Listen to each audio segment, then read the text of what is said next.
का उसमें उल्लेख नहीं किया गया था। हमारे देश के लोग अपना कर्तव्य भूल गए हैं। आज भी कोई भी नागरिक अपने कर्तव्य का पालन नहीं करना चाहता।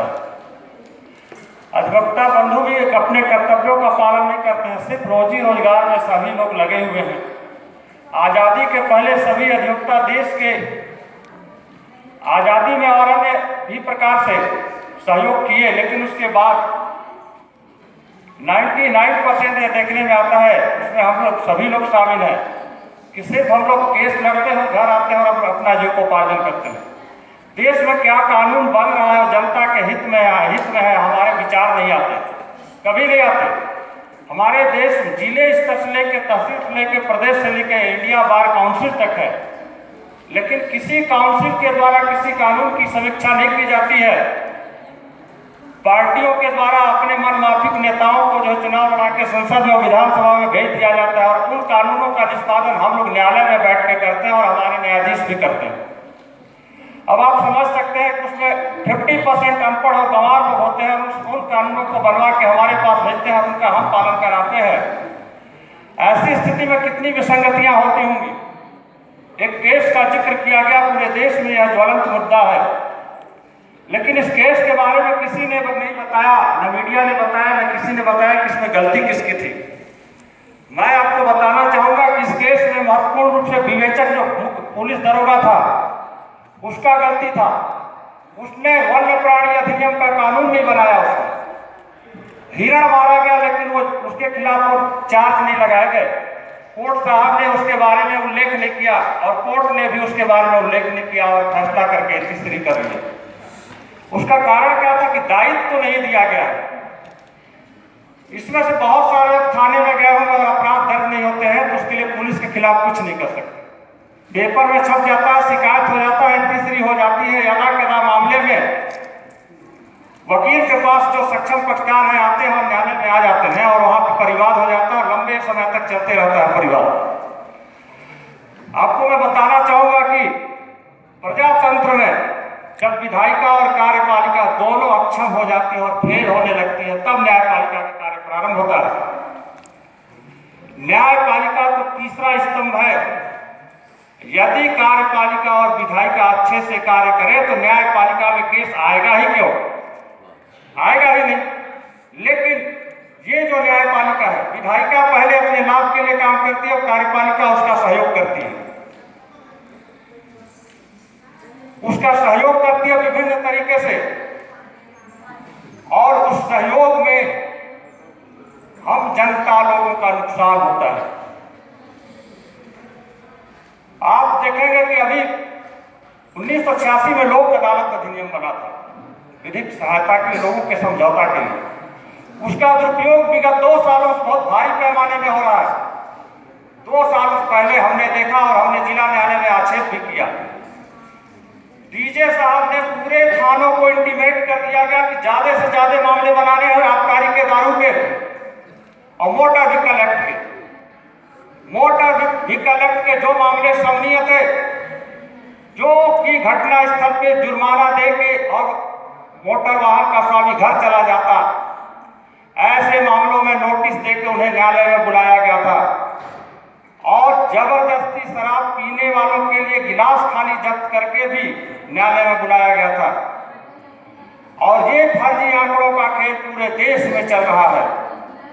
2500 मामले मोटर व्हीकल एक्ट के बनाए गए थे, 2500, और लोगों को लंबी कतार में खड़ी करके माइक से अनाउंस करके 500-500 रुपए जमा करके 100-100 रुपए फाइन दिए गए।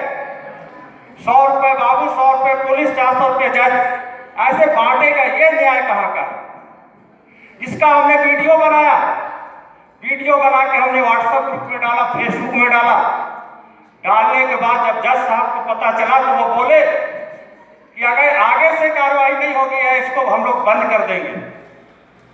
लेकिन ये फर्जीवाड़ा अभी भी चल रहा है। आपको बताओ बंधुओं कि अंबिकापुर में विगत 7 दिन से ऑटो वालों को पकड़ के इधर उधर करके और 500 रुपए लेके और छोड़ रहे हैं, और उसके बाद बोल रहे हैं 11 तारीख को आ जाए। 11 तारीख को बृहद लोक अदालत दिल्ली से आयोजन किया गया है, लेकिन इस बृहद आयोजन में आंकड़ों का खेल खेलने के लिए प्रशासन का सहयोग न्यायपालिका ले रही है।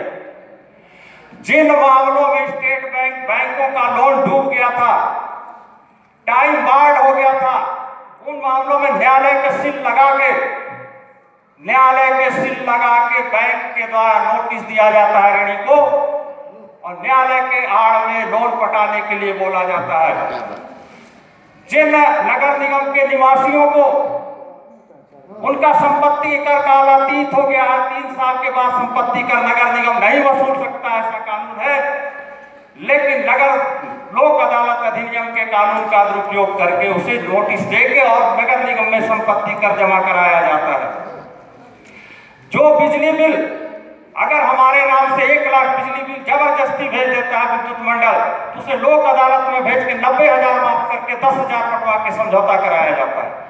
ये फर्जीवाड़ा खेल, आंकड़ों का जादूगरी सिर्फ इसलिए हो रहा है कि पैसे का घोटाला हो रहा है। दिल्ली सरकार से लोक अदालत के नाम से अरबों रुपए आते हैं राज्य सरकार में, राज्य सरकार अरबों रुपए भेज देती है हाई कोर्ट में, और हाई कोर्ट अरबों रुपए भेज देती है जिला न्यायालय में। जिला न्यायालय में 2 फ्लेक्सी छपवा के और लाखों रुपए आहरण कर लिए जाते हैं। पहले लोक अदालत होता था, पक्षकारों को भोजन दिए जाते थे, नाश्ता दिए जाते थे, वकीलों को दिए जाते थे, जजों को दिए जाते थे, सदस्यों को दिए जाते थे।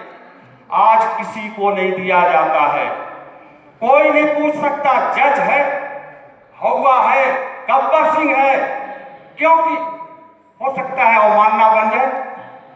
और ये अवमानना का खेल सुप्रीम कोर्ट के लोग यदा कदा दिखा के पब्लिक में जादूगरी चलाते हैं। जैसे अभी आप देखिए काटजू का मैटर आया, काटजू वही जस्टिस था जो जस्टिस था, और जस्टिस होते हुए किसी को आदेश में समीक्षा करने का आदेश नहीं दिया। लेकिन एक रेप केस का मामला सामने आया और समीक्षा किया कि आदेश गलत है, सुप्रीम कोर्ट ने नोटिस दिया और माफी मंगवाया। लेकिन जस्टिस को माफी दे दिया, और हम यदि उस आदेश की समीक्षा करते हैं तो उस अवमानना पर किसी को कोई जस्टिस माफी नहीं देगा। यह ख्याल रखने योग्य बात है, कभी नहीं माफी देगा। आजम खान के मामले में अवमानना हुई। यह अवमानना का मामला 2003 के बाद आया। 2003 में सुप्रीम कोर्ट ने एक आदेश दिया, यूनियन ऑफ इंडिया नाम के केस में 739 नोट नंबर में दिया कि कोई भी बार संघ यदि आदेश का ऐसा करता है, उल्लंघन करता है, आंदोलन करता है, हड़ताल करता है, प्रतिबंध करता है, तो वह अवमानना की श्रेणी में माना जाएगा। और ये आदेश करके न्यायपालिका तानाशाह हो गया। अब बचा कुचा खेल नई सरकारें करने जा रही है कॉलेजियम सिस्टम से। कॉलेजियम सिस्टम में सारे जज नेता के अधीन होने वाले हैं। अभी तक तो दुनिया का सबसे आसान कोई काम है जज बनना।